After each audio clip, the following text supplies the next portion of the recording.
Pastor Claudio Moya. Claudio es pastor, exegeta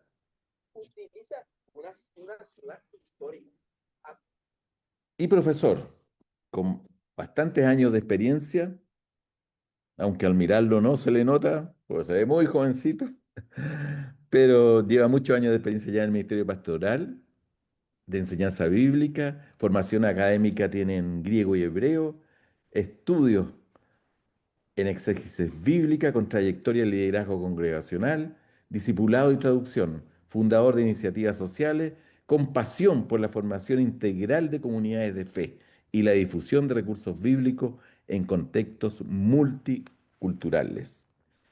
Claudio Díaz vive en Wheaton, Estados Unidos, es pastor activo, enseña y predica a niños y adultos y apoya en todas las labores de discipulado de su congregación. También es profesor de hebreo en Letras Chile, hace clases de griego bíblico a estudiantes internacionales como el Centro de Estudios Teológicos de Lima, Perú. También tiene estudio de capacitación de exegetas bíblicos en Paraguay, trabajó en traducciones bíblicas con las lenguas nativas en Paraguay. En el Wheaton College también en Estados Unidos fue estudiante de maestría en exégesis bíblica, formación avanzada en griego, hebreo, exégesis bíblica y hermenéutica. Fue pastor entre los años 2016 y 2022 acá en Valparaíso, en Chile, y también entre el 2013 y 2015, pastor de líderes y jóvenes. Formó una fundación en Chile, una organización interdenominacional para acogimiento temporal de niños vulnerables en familias cristianas. La verdad ha sido de muchísima bendición. Tiene varios otros roles pastorales también. Trabaja con Juventud con una Misión, estudia y misión en Chile, Brasil, Argentina y Paraguay. Bueno, tiene certificaciones en consejería bíblica, como dije, es pastor, idioma español nativo e inglés también muy fluido. eh, y es académico en exégeta bíblico, griego, hebreo, edición académica. Así que, como vemos, un joven pastor, pero con un tremendo currículum. Claudio hoy día nos va a dar esta conferencia, así que, querido Claudio, te dejo esta hermosa concurrencia, casi de 300 personas, en esta noche. Que Dios te bendiga y te use, hermano. Sí, bueno, muchas gracias. Un saludo a todos. Dios les bendiga. Feliz de estar aquí compartiendo un tema que es hermoso. Solo hacer un par de precisiones. Ya no enseño en Lima, Perú. Eso fue durante un año, el año pasado, ya no. Y hay solo agregar que sí, tengo cara de joven, tengo 4 hijos, casado hace, creo que, 14 años. Me van a retar por la duda, pero por ahí. Nada, muchas gracias por conectarse y nada, vamos a lo que nos convoca. Voy a compartir un PowerPoint. También les pasé un resumen con los puntos que vamos a ver hoy día. Entonces, espero que pueda compartirse ese resumen. No es todo, por cierto, pero son los 9 puntos que espero que alcancemos a ver hoy día. Eh, Entiendo que es viernes por la noche, em, eh, en general, entonces pretendo ir bastante rápido y abarcar el tema en 45 minutos. Bueno, comencemos. Yo sé que en general todos tenemos nuestros quehaceres, tenemos nuestras agendas apretadas, tenemos familias, trabajo, etcétera, por todos lados. Entonces, los quiero invitar hoy es, y quiero darte eh, 9 razones de por qué, ahí sí, por qué invertir, em, no, por qué invertir este tiempo, energía, dinero y esfuerzo en lenguajes bíblicos. Eh, entonces, comencemos. La razón número uno puede ser un poco básica y un poco obvia, pero Dios inspiró su palabra en hebreo, griego y en arameo.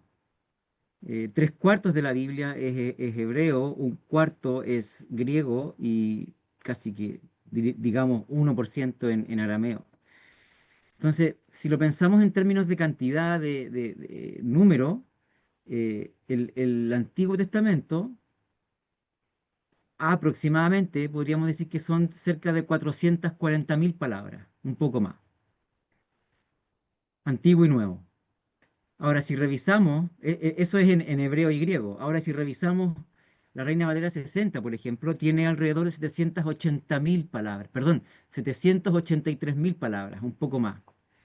Y la NBI, en promedio, alrededor de 730.000 o más o menos. Entonces, esta comparación que es súper general y súper tosca, ya no está diciendo algo. Es decir, algo pasa cuando se traduce la Biblia, desde las lenguas originales al español. Por lo tanto, si queremos estar un paso más cerca de las mismas palabras que Dios quiso inspirar, entonces debemos dar ese paso, ¿cierto?, que nos acerque al hebreo y al griego. Y para eso, en general, si uno lee y revisa las redes sociales, ¿cierto? Hay muchas ilustraciones que se dan para esto y hay muchas, pero aquí solo menciono dos, que es la del velo, que es como la más usada, la más típica y la más antigua. De hecho, se cree que viene desde la Edad Media, más o menos, que se cree que un rabino judío, fue que citó esta ilustración por primera vez, pero cuando besamos a nuestra esposa, ¿cierto?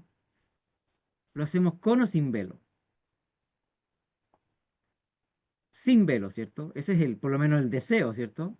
Entonces, cuando leemos Claro, la Biblia en español, es como besarla con un velo. Es decir, es la misma esposa. Quizás podamos sentir las mismas cosas, pero sabemos que hay algo que no es exactamente lo mismo. Algo hay, ¿cierto? Otra ilustración puede ser la tecnología, los televisores 4K, que quizás hay otros mejores, pero cito el 4K porque eh, me acuerdo de ese que era como muy bueno cuando salió. Entonces, imagínate que estamos viendo una película que viste cuando éramos niños, cuando éramos chicos, ¿cierto? ¿Se acuerdan de esos televisores grandes, anchos, súper anchos? Y la imagen no era tan buena, pero aún así entendíamos la historia perfectamente y sabíamos quién era el protagonista, qué estaba pasando en la película y, y cómo terminaba la película y no había ni un problema. Ahora, hoy vemos la misma película, por ejemplo, pero en un televisor 4K de esos gigantes ultra planos, eh, y sabemos que la historia no cambió. Los personajes son los mismos, el guión es el mismo, pero ahora vemos detalles que antes simplemente no existían a nuestra vista. Quizás, no sé, texturas de la ropa, expresiones del rostro de los actores, paisajes que antes no eran tan nítidos, colores, pero la película es la misma, pero nuestra experiencia, ¿cierto? Cambió. Eso mismo pasa en un sentido, en un grado, son ilustraciones, ¿cierto? Eso mismo pasa con el griego y con el hebreo y las traducciones al español. Entonces, la Biblia en español es como ver la película en un televisor menos nítido, donde entendemos la historia, recibimos el mensaje, conocemos, ¿cierto?, a Jesús y escuchamos la voz de Dios. La voz no cambia. Pero cuando leemos el texto en griego es como encender un televisor 4K. No cambia la historia, pero cambia un poco la nitidez. Entonces, eso nos dan los idiomas originales. Una segunda razón es que las traducciones a veces oscurecen o esconden, es decir, no permiten, no nos dan acceso a opciones interpretativas de ciertos pasajes. Ahora, es bueno recalcar, y me imagino que lo han escuchado muchas veces, que las traducciones del español al español o al inglés o a la que sea son precisas, son fieles, son claras, son perfectas, son súper buenas, nada que decir con eso.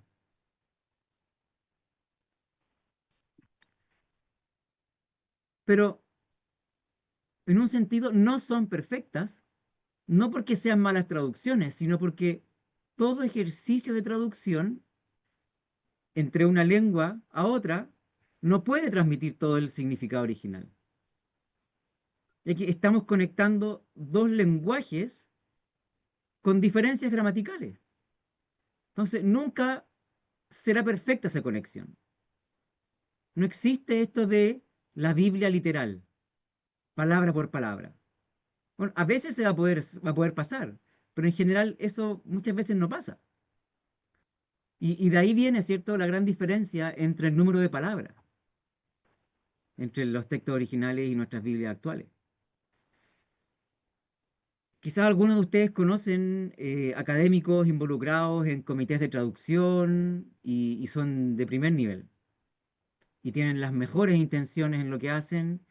Y uno de ellos, por ejemplo, es un académico norteamericano que se llama William Mounce, erudito, académico en el griego, ¿cierto? Autor de libros conocidos en todo el mundo, que fue parte del comité de la ESV, que es una Biblia muy popular en Estados Unidos, y actualmente es parte del comité de la NBI en inglés.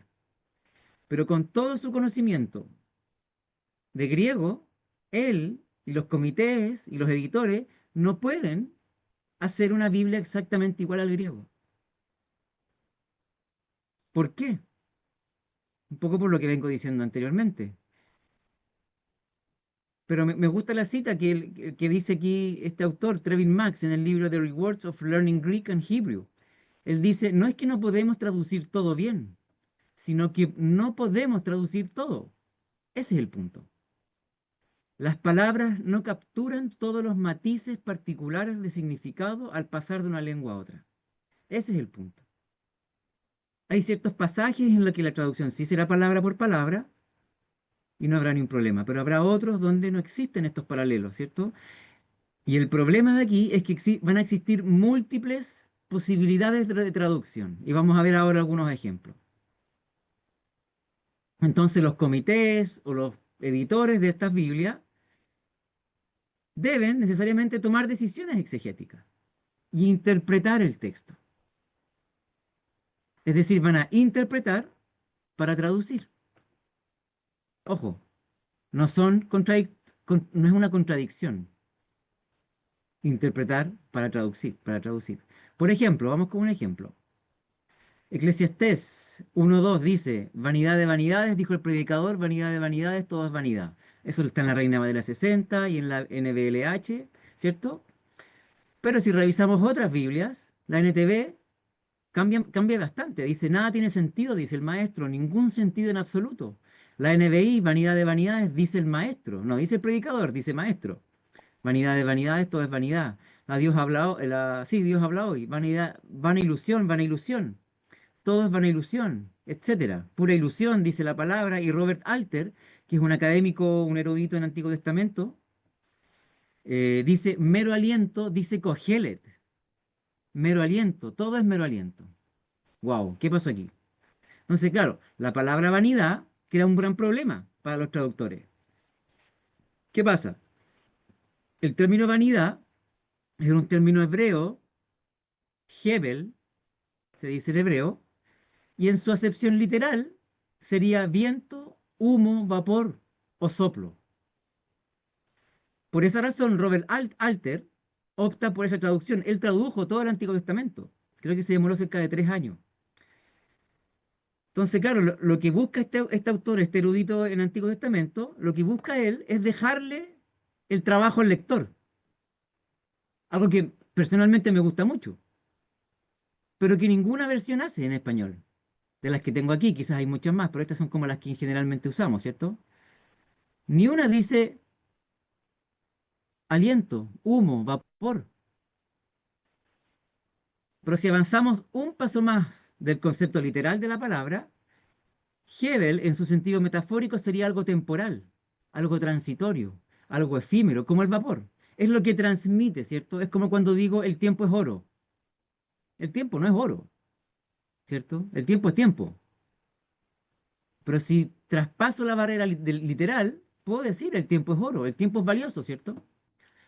Entonces, eso hacen las Biblias que estoy citando aquí.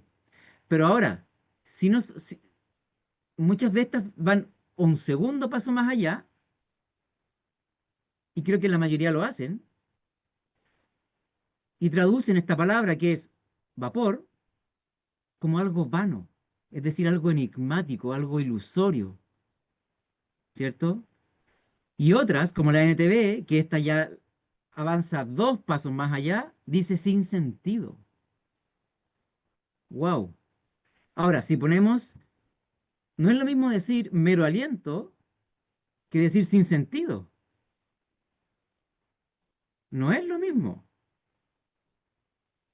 Hay 3 o 4 pasos de distancia aquí. Entonces aquí, este es un caso que personalmente creo que es uno de los más especiales, por así decirlo, donde vemos 2 polos de interpretación. ¿Y por qué digo que es interesante este ejemplo? Porque este ejemplo de esta palabra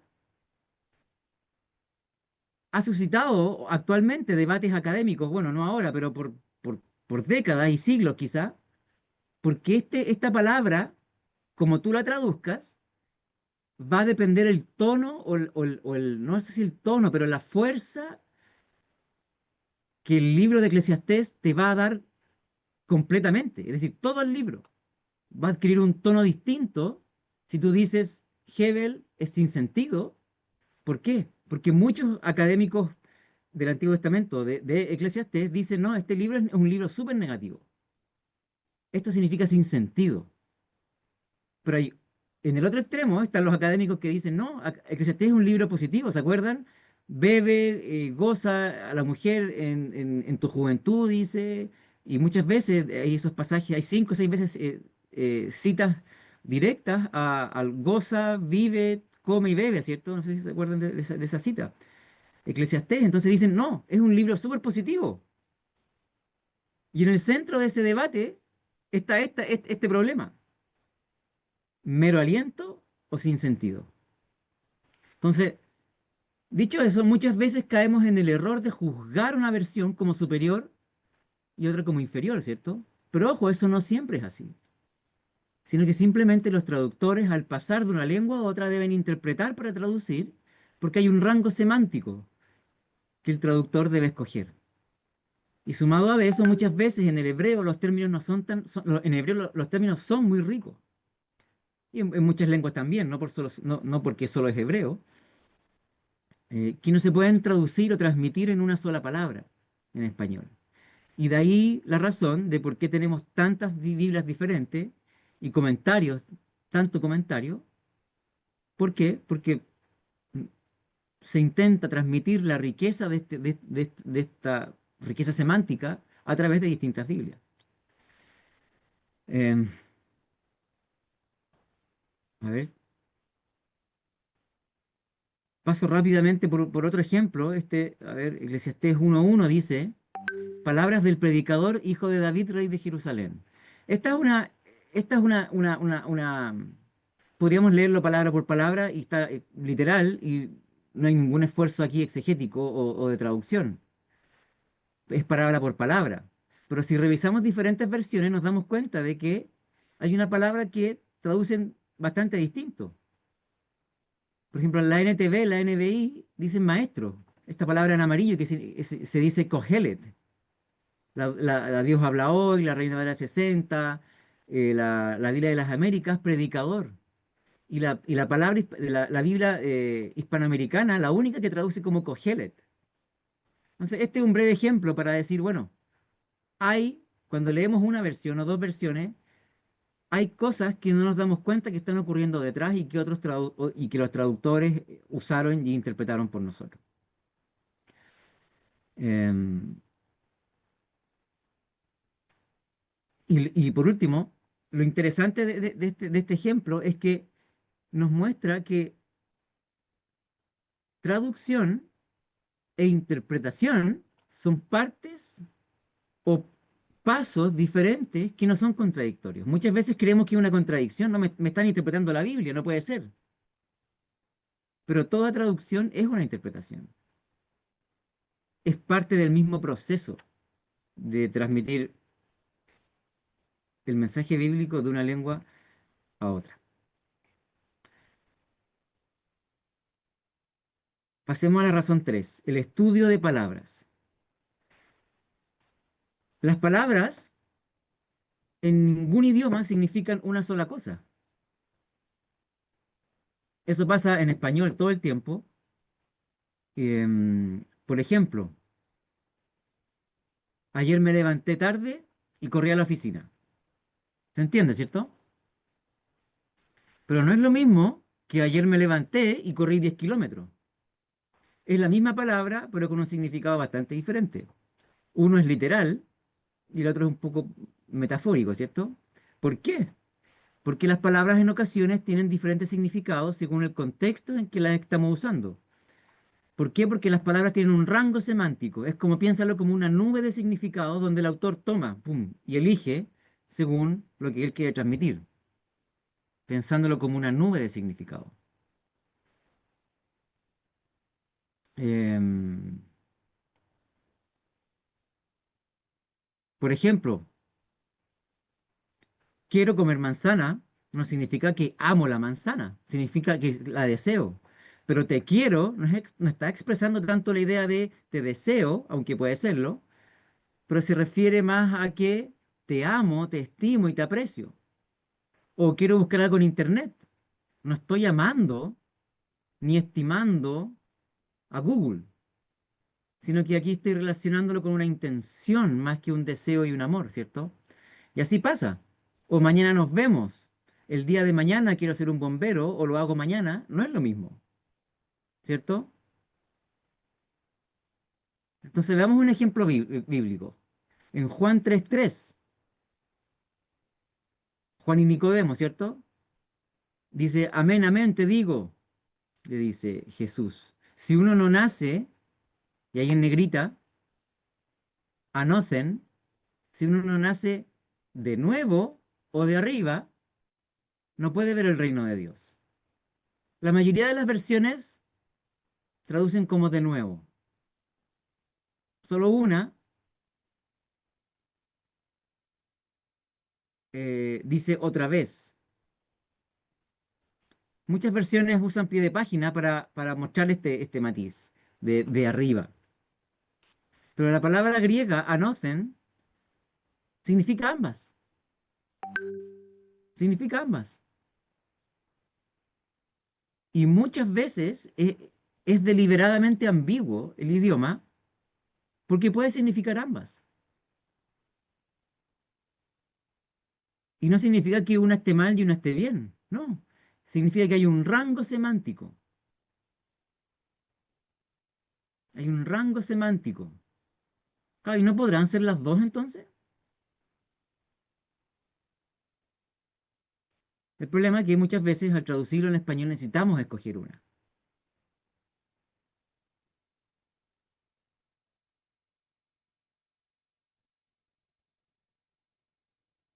Un buen ejemplo, otro ejemplo del Antiguo Testamento, perdón, del Nuevo Testamento es la palabra griega sarx, que significa carne. Y de ahí viene la palabra, no directamente, pero en parte, la palabra sarcófago, que es como comedor de carne. Sarx es carne. Y fago viene del verbo, sarcófago viene del verbo fago, es decir, comer carne, comedor de carne. Entonces, esta palabra no posee un equivalente exacto del griego al español, porque es como hemos dicho por este rango semántico. Entonces, en Gálatas encontramos que yo agarré la nueva Biblia latinoamericana de hoy, sarx, ahí en esas citas que están en pantalla, se traduce como carne, pero en 2.16 es nadie, en 4.13 es enfermedad y en 4.14 condición física. Por ejemplo, no consulté enseguida con carne. Ahí está, sarki y sangre, puesto que por las obras de la ley nadie será justificado. Ese nadie pasa sarx, toda carne o ninguna carne, o 4.14, y lo que para usted fue una prueba en mi condición física, en te sarki, en la carne, o naturaleza picaminosa también. Algunas Biblias dicen eso. Entonces, todas estas palabras españolas se superponen unas a otras. Y me gustó este gráfico que encontré, que es un poco eso. Está en inglés, pero es básicamente lo mismo. Ninguna de ellas constituye un equivalente exacto, aunque en inglés es diferente, ¿cierto? Y las acepciones a la acepción en español. Pero este cuadro ilustra un poco el punto que quiero transmitir.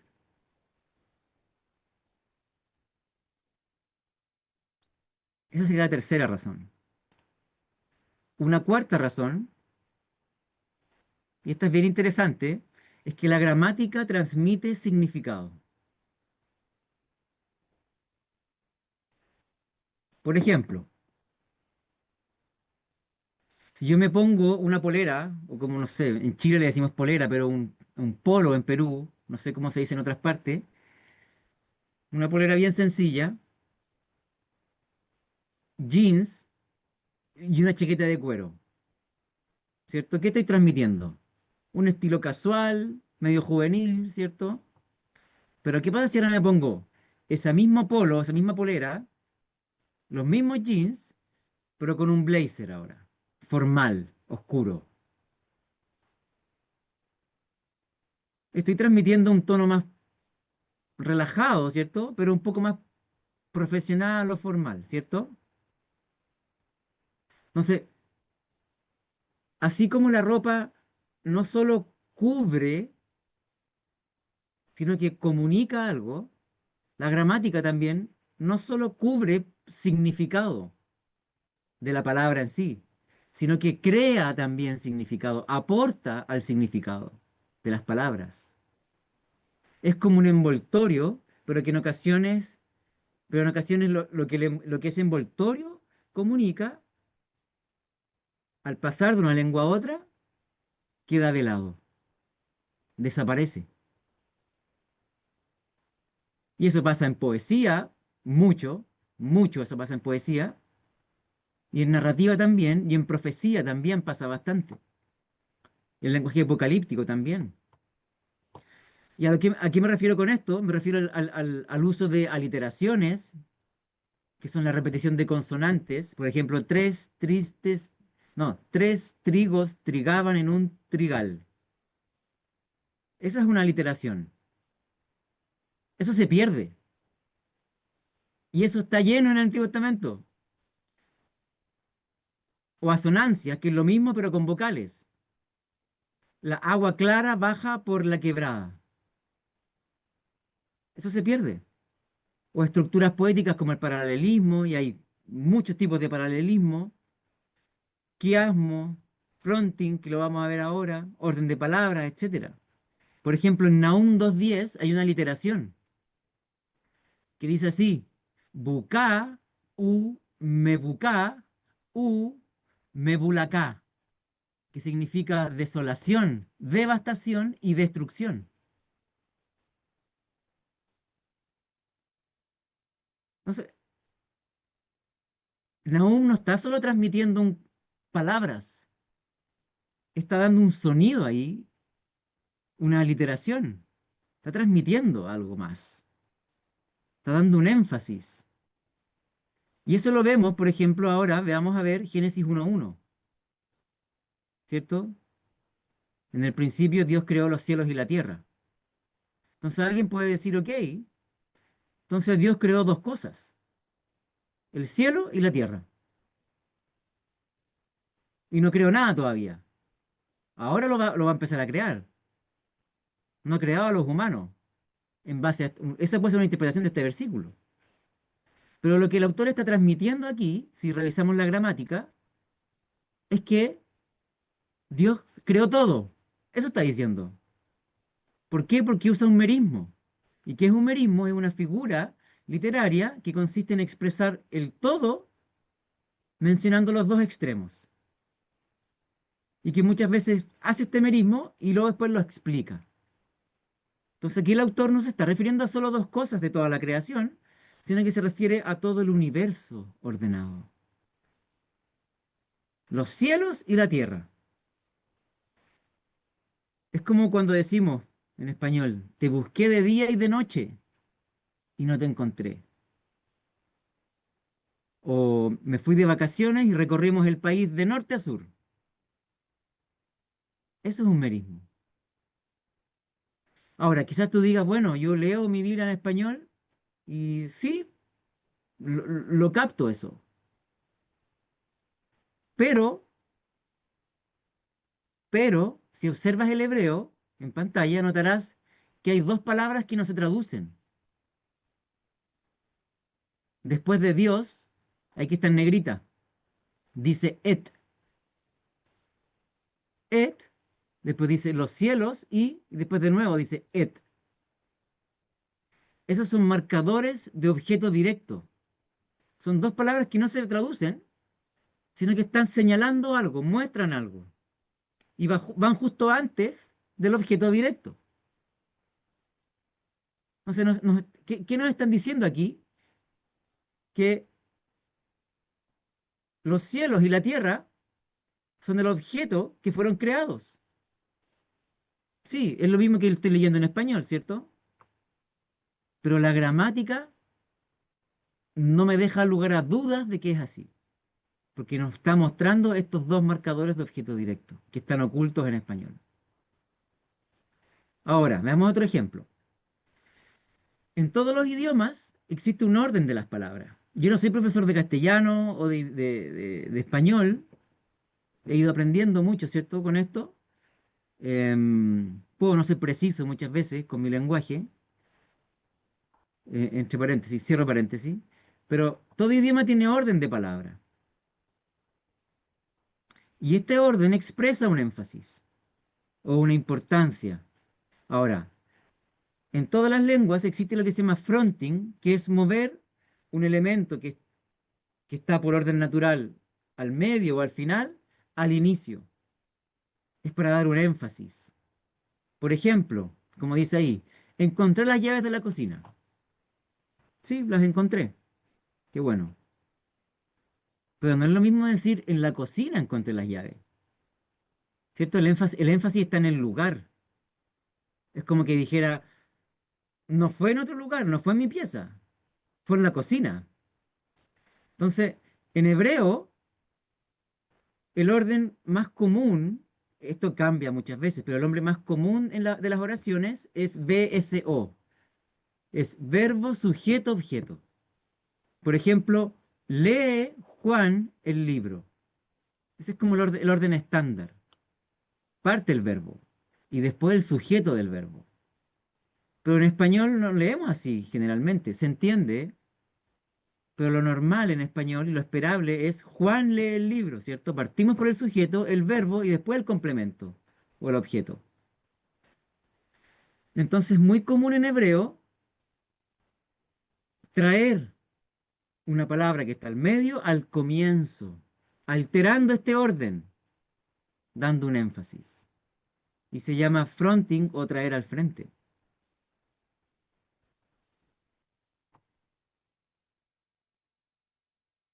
Entonces lo que sucede muchas veces en nuestras Biblias en español son dos cosas. Uno, esta estructura gramatical se pierde, o como no entendemos que la gramática transmite significado, no lo observamos en español, porque puede que sí se haga en español. Y pasa colado, o pasa de largo y no nos damos cuenta. Veamos un ejemplo de eso. Génesis 2:17. Dice, pero del árbol del conocimiento del bien y del mal no comerás. Entonces, ¿qué está pasando aquí? El orden natural del hebreo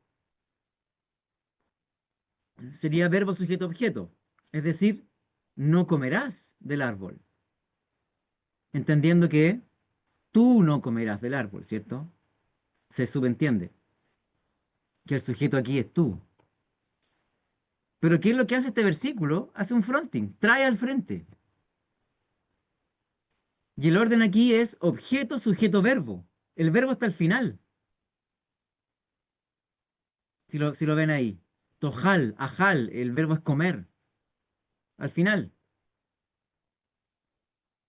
Y parte con umeetz, que es y del árbol. Etz es árbol en hebreo.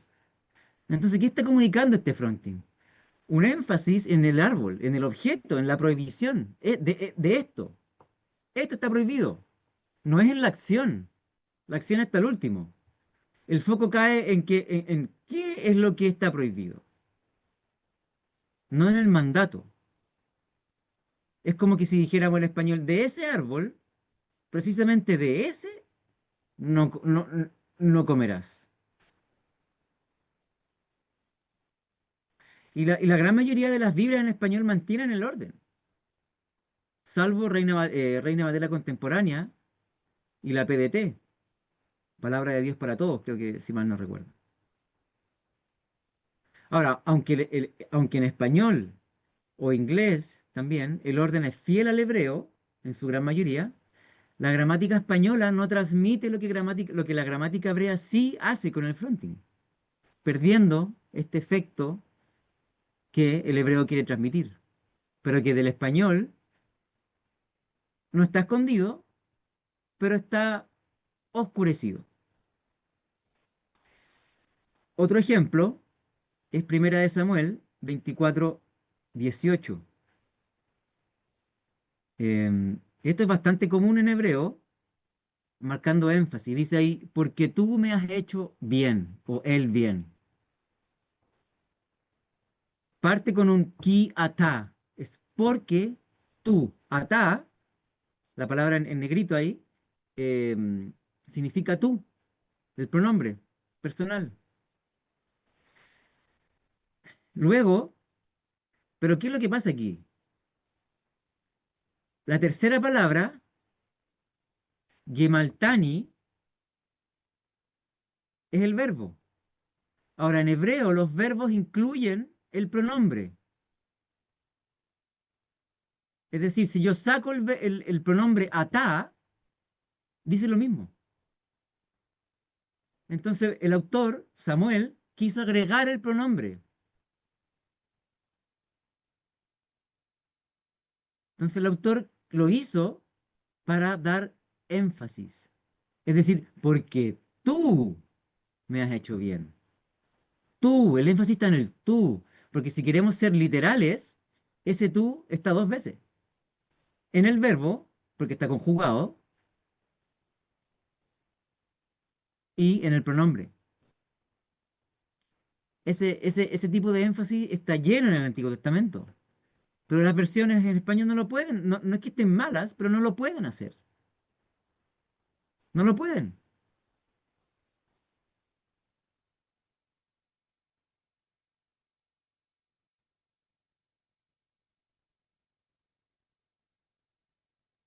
Razón 5.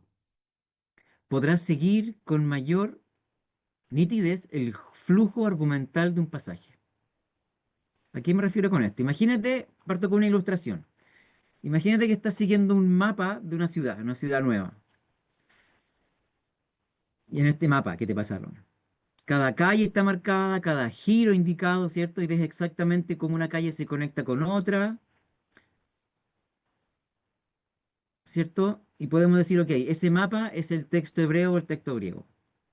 Logras ver las conjunciones, los participios, los infinitivos, los artículos, el pronombre, como vimos en el ejemplo de Primera Samuel, los objetos directos, como vimos en Génesis 1.1, ver los casos, todo en detalle, que se te muestra cómo cada idea conecta con otra. Ahora imagínate, alguien te pasa otro mapa, pero es una versión más simple para los turistas. No te da todas las calles, te pone cierto las atracciones, los lugares más importantes, quita las calles más pequeñas, se redibujan algunas rutas para que se vea un mapa más simple. em, en un sentido es un poco más simplificado. Esa podríamos decir que es una traducción al español. Sigue siendo fiel, claro y preciso, pero van a haber conexiones de calles que tú no vas a ver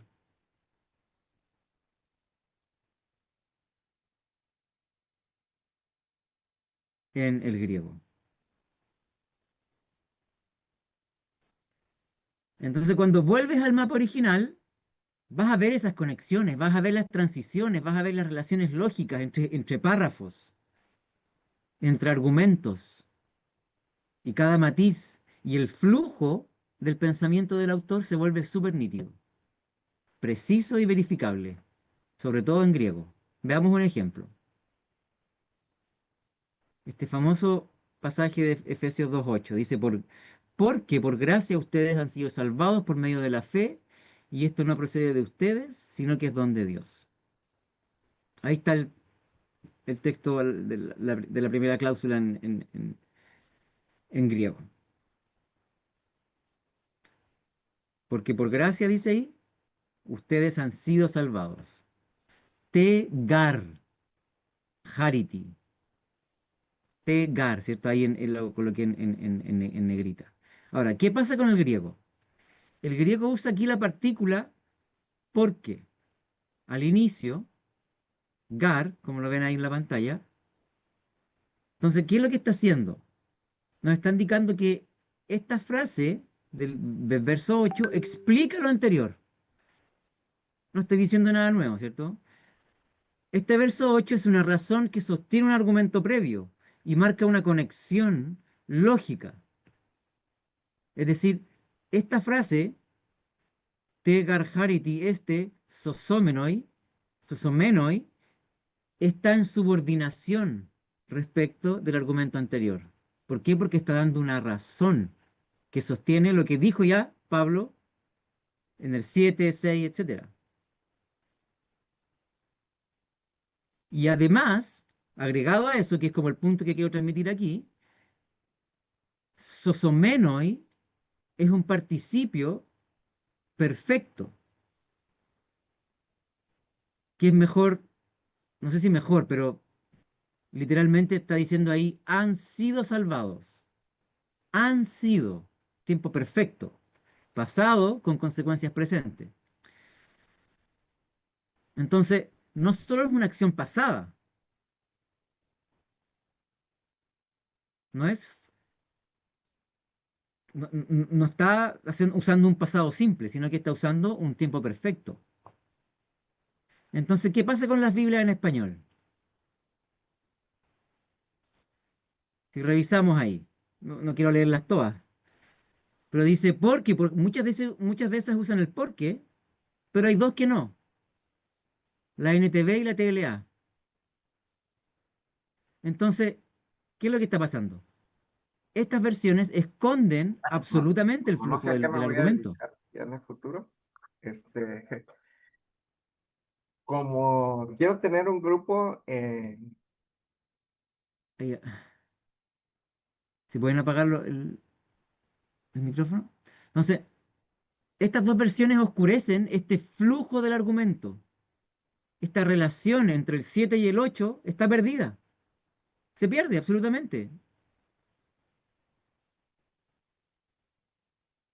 Versus las otras versiones que sí mantienen esta fuerza, ¿cierto? Explicativa.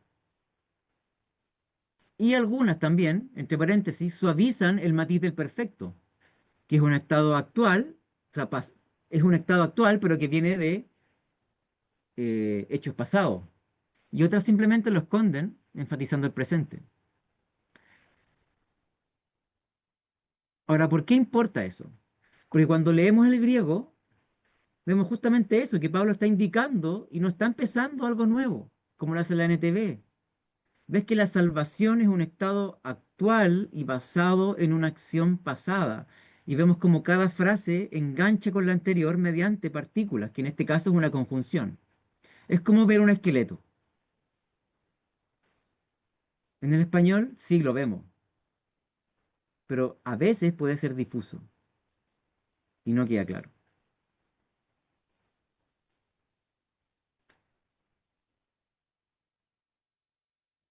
Razón 6 dice, tenemos acceso a mejores herramientas exegéticas y de mejor manera.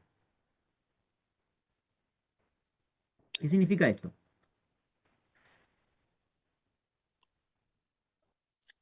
Con un conocimiento de griego y hebreo, ¿cierto? Obviamente intermedio, tenemos acceso a más diccionarios, más léxicos, más comentarios, más técnicos, paper, etcétera, cosas más académicas. Y eso es una realidad. Ahora, quizás tú digas, bueno, basta con saber entonces y saber usar buenos software, ¿cierto? Como el Logos, Accordance y páginas web como, no sé, Bible Hub o para Bible, Step Bible, hay muchas y son súper buenas, súper buenas. Pero cuando estaba pensando acerca de esto, me acordé de una ilustración que me pasó durante el COVID. Yo durante el COVID me fui a vivir a como a una parcela, a un campo, durante un año creo. Y Porque mi suegro es experto en carpintería, pero yo tuve acceso durante ese año a las mismas herramientas que él, pero nunca pude hacer las cosas que él hacía, nunca, ni cerca. ¿Por qué? Porque no se trata del acceso a la herramienta, incluso yo manejaba bien las herramientas, ¿cierto? Va más allá de eso el tema. Tenemos acceso a recursos como nunca antes en la historia, pero eso no significa que el estudio de los lenguajes bíblicos sea reemplazado. Al contrario, tenemos todo a favor para estudiar los lenguajes bíblicos. Aquí te pongo un ejemplo. Supongamos que tenemos un sermón, una enseñanza, una escuela dominical para jóvenes, etcétera, de Romanos 1:17. Y necesitamos la ayuda de un comentario. Uno de los mejores del libro de Romanos es Cranfield, y leemos lo que dice ahí. Lo abrimos y dice lo siguiente.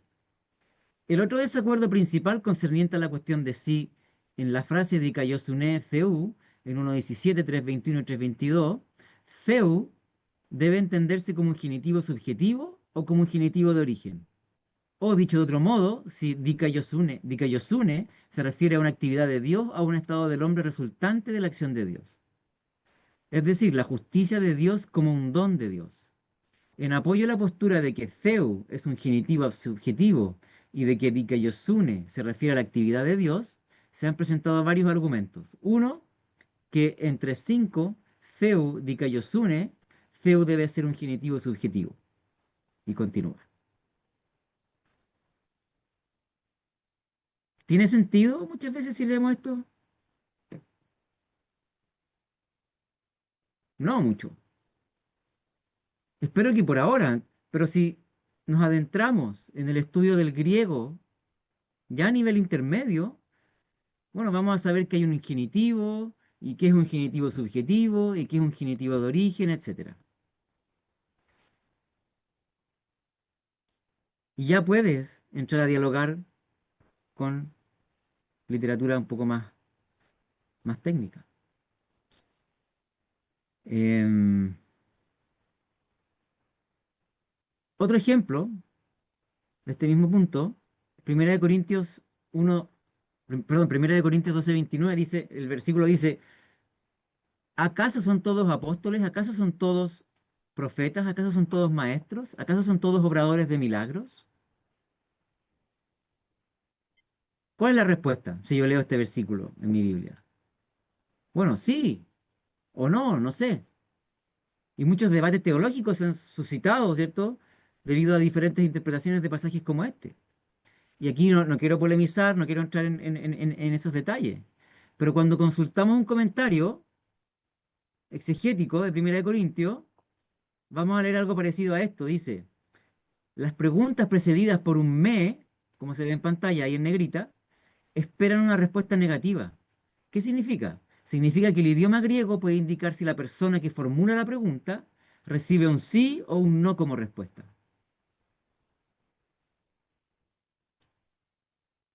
Entonces, en este texto, el griego indica que la respuesta que Pablo espera es un no. No, básicamente.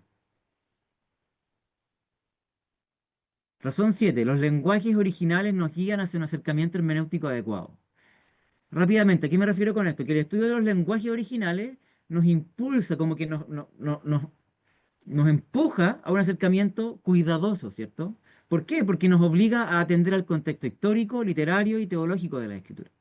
Ahora, existen dos extremos interpretativos. Uno sostiene que, debido a la distancia histórica, el significado bíblico está velado. Ahora, si nos metemos en el tema de la arqueología, quizás mucho más. Y eso no puede recuperarse mediante certezas históricas incompletas, perdón, completas.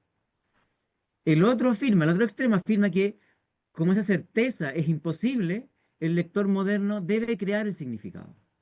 Entonces, frente a estos dos polos, una tercera vía reconoce una distancia histórica, es real, pero afirma que la autoridad y el foco están en el texto bíblico mismo. Y de ahí nosotros extraemos el significado, extraemos específicamente la intención del autor, aunque no sea un conocimiento exhaustivo de todo lo que ocurrió ahí. Ahora, ejemplos como ese, cito el famoso ejemplo de la herejía colosense, ¿cierto? No sabemos el trasfondo completo de lo que está pasando detrás de la carta. Hay un misticismo griego ahí funcionando, pero no tenemos toda la certeza. Entonces los idiomas bíblicos nos permiten captar mejor el sentido de las palabras en su en su contexto cultural, perdón, evitando proyectar nuestras presuposiciones modernas. Entonces así nos acercamos mediante un método histórico-gramatical que yo sé que muchos han escuchado por ahí.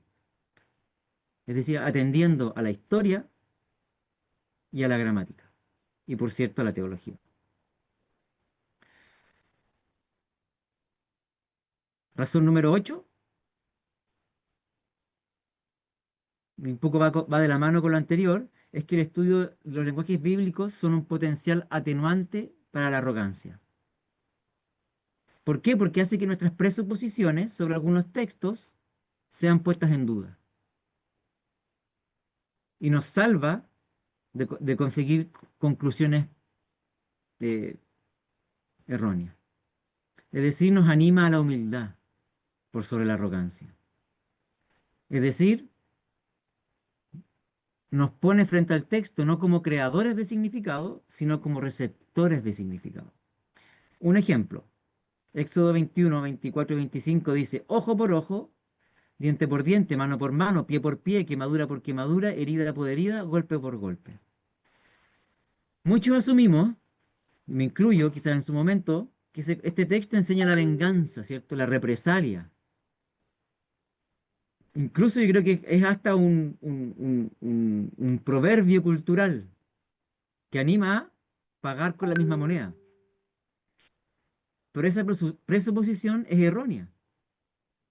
¿Está basada en qué? En mi experiencia moderna, contemporánea de justicia, quizás en un uso popular de la frase, y una lectura literal sin considerar el contexto. Entonces, lo que revela un estudio más profundo, atendiendo al contexto y a los idiomas, revela que el hebreo, donde dice específicamente, por ejemplo, ojo por ojo, no está hablando de una venganza personal, sino de proporcionalidad legal. Es decir, es un principio técnico del derecho de ese tiempo. Entonces, este texto nos está autorizando a quitarle el ojo a otra persona, sino que está limitando las penas, evita castigos desproporcionados, protege al vulnerable, algo muy distinto a lo que muchas veces presuponemos. Y esto, el estudio de los idiomas nos ayuda a atender al contexto histórico, al contexto literario, al contexto narrativo.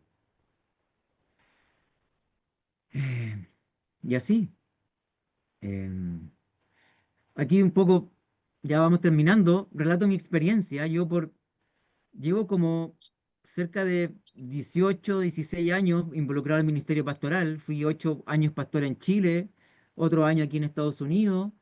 Y créanme que acá llevo 4 años estudiando y un poco más relacionado con el mundo académico sin ser académico. Yo no soy académico. Enseño, amo enseñar, amo la iglesia y pastorear, pero he visto más humildad en el mundo académico muchas veces que en el mundo pastoral. Y creo básicamente que una de las razones principales es porque cuando nos acercamos a la escritura con un acercamiento basado en la exégesis, ¿cierto? En los lenguajes, si es que es posible, eso nos humilla, nos hace sacar nuestras presuposiciones y ponerlas en duda, ponerlas sobre la mesa y debatirlas y conversarlas y crear un diálogo. Y eso crea humildad. Y por último, terminamos el gozo. ¿Por qué lo pongo? Por dos razones. Uno, este tema de por qué estudiar lenguajes bíblicos lo vengo como tratando de sistematizarlo, ordenarlo hace unos 3 años. Y créanme que en el 5% de la información que yo he conseguido, creo que el 5% de ella habla de esta razón. Y me sorprendió mucho. Y yo creo que es básicamente, es una hipótesis, pero yo creo que los tiempos que corren, el pragmatismo nos ha dañado mucho. Ha dañado nuestra alegría por hacer las cosas. Y no estoy diciendo que seamos ascetas o monjes estudiosos de la Biblia, no, pero sí creo que nunca hay que perder de vista la alegría, el gozo y sacando de lado el pragmatismo, es decir, ¿me es útil estudiar la palabra de Dios? ¿Qué provecho le puedo sacar? No, es la palabra de Dios, es a quien me ama, este Dios que me ama en Cristo, yo lo quiero amar de vuelta y quiero conocer sus palabras y quiero relacionarme con Él por medio de su palabra. Básicamente eso. Y en conclusión, Elizabeth Groves, que es una profesora de acá americana, dice, no todos deben aprender hebreo y griego. Eso es cierto, no todos, pero algunos sí. Y ellos son los que deben traer esa riqueza a la iglesia. Puede ser tú, no lo sé, pero los que Dios está llamando, te está llamando para traer esta riqueza a la iglesia. Y esa es la invitación para laicos, pastores, profesores, consejeros, misioneros o traductores, que todos, si quieres acercarte y puedes acercarte y dar un paso más a esta riqueza de los idiomas bíblicos para alimentar a tu gente, es muy importante que consideres esta invitación y que lo consultes con personas que han caminado este camino antes. Espero no haberme pasado mucho. No sé si hay un tiempo de preguntas ahora. Sí, muchas gracias, Pastor Claudio. Bueno, tengo una que está lista en el tintero, que creo que va a sonar bien, tiene muy buena opción. Y la pregunta dice así, ¿de dónde es mejor partir? ¿Con el hebreo o con el griego? Sí. Em, no hay no hay una sola respuesta. Em, a ver, yo creo que hay tres cosas que se pueden decir. Uno, em, digámoslo en términos de pilotear aviones. El hebreo es un avión que te va a costar partir, pero una vez que logras subir el avión, es fácil pilotearlo. En cambio, el griego es un avión que es fácil partirlo, pero cuando lo estás piloteando, es súper difícil pilotearlo. ¿Por qué? Porque el hebreo es un idioma que tiene caracteres diferentes, se escribe al contrario del español, de derecha a izquierda, tiene muchas reglas gramaticales o morfológicas, perdón, muy diferentes a las nuestras, muy diferentes. No así el griego. Entonces, para armarte tu mochila y correr con tu mochila de hebreo y lograr leerlo y lograr entenderlo un poquito de tal manera de que tú ya te sientas como que fluye, cuesta más en hebreo. Es decir, agarrar despegue cuesta más en hebreo. Pero una vez que logras agarrar vuelo, el hebreo es mucho más simple, no tiene comparación. El, el griego no, el griego es mucho más técnico, mucho más, su gramática es mucho más compleja. A nivel de morfología, podríamos decir, el hebreo es mucho más simple, pero a nivel de sintaxis, es decir, cómo funcionan estas palabras unas con otras, cómo se relacionan unas con otras, el hebreo es más fácil y el griego es más difícil. Entonces, mi tercera cosa que tengo que decir es, dif- estudia el que más te guste, porque eso obviamente te va a animar, te va a empujar, va a hacer que sea una alegría. ¿Por qué? Porque los idiomas bíblicos es como subir una montaña, pero una montaña que tiene una nube en la punta. Entonces uno nunca ve la cima. Bueno, ¿y cuándo llego? Mañana. ¿Cuándo llego? Mañana. No sé cuándo llego. En los idiomas no se llega nunca. Entonces, en ese sentido, yo creo que aprender idiomas es, es, es muy lindo en los tiempos que corren, porque ahora todo, ¿cierto? Es automático, es rápido, es un short de YouTube, es un Twitter. Casi que leer un libro de 300 páginas es muy difícil, pero estudiar los idiomas al final es un camino de vida, que requiere paciencia, trabajo, constancia, todos los días, 10 minutos al menos, 5 minutos. Entonces, yo creo que es mejor partir en el que más te guste.